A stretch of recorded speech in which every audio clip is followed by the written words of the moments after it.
আজ খেতে দেবে না? কি রান্না করেছো? তো বিশ্বকর্মা পুজো আজ। আজকে আমার মন মেজাজ খুব খারাপ জানিস। কেন?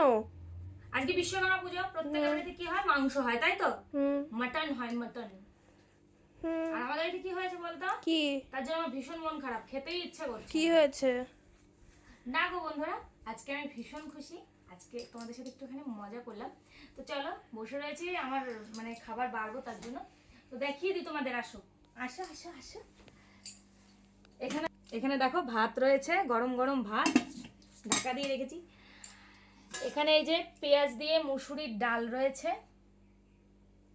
এখানে দেখো সোয়াবিন আলু দিয়ে কষা কষা তরকারি হয়েছে। আর যেটা হচ্ছে সব থেকে স্পেশাল, সেটা হচ্ছে এই যে ইলিশ মাছের আলু দিয়ে ঝোল। দেখো, দেখেছো? তো আজ ইলিশ মাছটা আমার ভীষণ পছন্দের। আজকে ইলিশ মাছ নিয়েছি। তো তোমাদের দাদাভাই খাবে না, ওই জন্য ওর জন্য সোয়াবিন আর ডাল করা হয়েছে। ও তো নিরামিষ খায়, ও তো খায় না। তো তোমাদের কার কার বাড়িতে কী কী রান্না হয়েছে আজকে বন্ধুরা কমেন্ট করে ফেলো। আমরা খেয়ে নিই, বেলা অনেক হয়ে গেছে, 3টে পেরিয়ে গেছে অলরেডি। টাটা।